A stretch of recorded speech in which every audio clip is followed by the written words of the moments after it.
आज की कहानी गौतम और ऋचा की है। गौतम ने एक बहुत ही खूबसूरत लड़की से शादी की। शादी के बाद दोनों की जिंदगी बहुत प्यार से गुजर रही थी।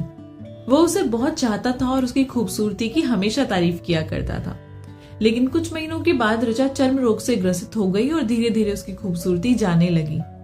खुद को इस तरह देख उसके मन में डर समाने लगा कि यदि वो बदसूरत हो गई तो गौतम उससे नफरत करने लगेगा और वो उसकी नफरत बर्दाश्त नहीं कर पाएगी। इस बीच एक दिन गौतम को किसी काम से शहर के बाहर जाना पड़ा। काम खत्म कर जब वो वापस लौट रहा था तब उसका एक्सीडेंट हो गया और इस एक्सीडेंट में उसने अपनी दोनों आंखें खो दी। लेकिन इसके बावजूद भी उन दोनों की जिंदगी सामान्य तरीके से आगे बढ़ती रही। समय गुजरता रहा और अपने चर्म रोग के कारण ऋचा ने अपनी खूबसूरती पूरी तरीके से गंवा दी। वो बदसूरत हो गई, लेकिन उसके अंधे पति गौतम को इस बारे में कुछ भी पता नहीं था। इसलिए इसका उनके खुशहाल विवाहित जीवन पर कोई प्रभाव नहीं पड़ा।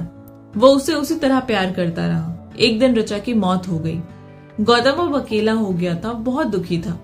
वो उस शहर को छोड़कर जाना चाहता था।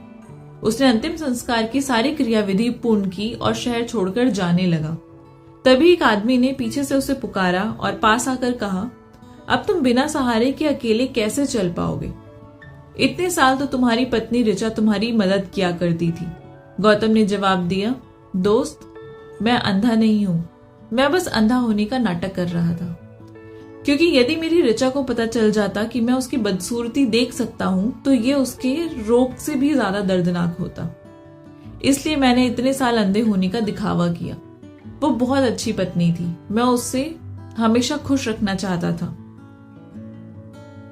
इस कहानी से हमें सीख ये मिलती है कि खुश रहने के लिए हमें भी एक दूसरे की कमियों के प्रति आंखें बंद कर लेनी चाहिए और उन कमियों को नजरअंदाज कर देना चाहिए।